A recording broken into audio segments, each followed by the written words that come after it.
কি পৰ্যায় পাইছে? হয়, আমি 16 তাৰিখে ৰাতি মানে 17 তাৰিখে আৰ্লি মৰ্ণিং 12:10 আমি খবৰ পাওঁ যে এজনী ছোৱালী মৃতদেহ পৰি আছিলে ডিফলু তিনিআলিত, যিটো আমাৰ নগাঁও লাওখোৱা ৰাস্তা। আৰু লগে লগে আমি তাত উপস্থিত হওঁ আৰু তেতিয়া চিনাক্ত হোৱা নাছিলে।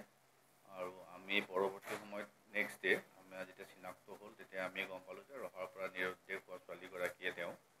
আৰু তাৰপিছত সেই সংক্ৰান্তে 12 তাৰিখে আমাক এখন এজাহাৰ দিছিলে মৃতকৰ মাক দেউতাকে যে তেওঁৰ ছোৱালী 11 তাৰিখে সন্ধিয়া 6 বজাৰ পৰা নিৰুদ্দেশ হৈ আছিলে। পৰৱৰ্তী সময়ত আমি যেতিয়া তদন্ত কৰোঁ তেতিয়া আমি গম পালোঁ যে ছোৱালীগৰাকী 11 তাৰিখে নিশা 12টাৰ পিছত তেওঁ ঘৰৰ পৰা নিৰুদ্দেশ হৈছিলে। তেওঁলোকে সময়টো অলপ ভুলকৈ দিলে আমাক। তাৰপিছত আহি পেলাই হাইৱেতে এখন দোকান আছিলে, দোকানত তেওঁ মানে ফোন এটা কৰিব বিচাৰে আৰু তাৰপিছৰ পৰা তেওঁ নিৰুদ্দেশ হয়। তাৰপিছত আমি তদন্তত গম পালোঁ যে ছোৱালীজনী গুৱাহাটীলৈ যায় আৰু আমি আজি এটা অভিযান চলাই গুৱাহাটীৰ পৰা দুজন ব্যক্তি ধৰি আনিছোঁ। এজন হ'ল তাৰে পৰ্টাৰ হয় ISBT আৰু এগৰাকী হ'ল চকীদাৰ। তেওঁলোকৰ লগতো ছোৱালীজনী আছিলে।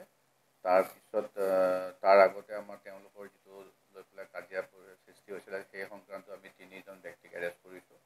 মুঠ এতিয়ালৈকে 5জন ব্যক্তি এৰেষ্ট কৰা হৈছে আৰু কিছু মানুহ সোধ-পোছ কৰিব আছে।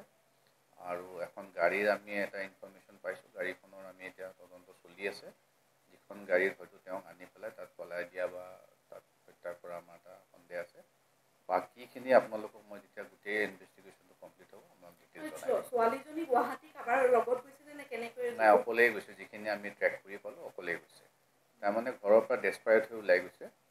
আৰু যিজনী প্ৰথম যাক পাইছিলে দোকানী, তেওঁৰ নাম হ'ল নেশ্যনেল হাইৱে লগতে তেওঁৰ দোকান আছে। তেওঁৰ নামটো মোৰ এতিয়া মনত পৰা নাই বাৰু। তেওঁক যেতিয়া আমি সোধ-পোছ কৰিছোঁ তেওঁ এই কথাটোৱে কৈছে, তুমি ভণ্টি ঘৰত যোৱা ক'ত গৈছা? স্কুল বেগ লৈ গৈছে।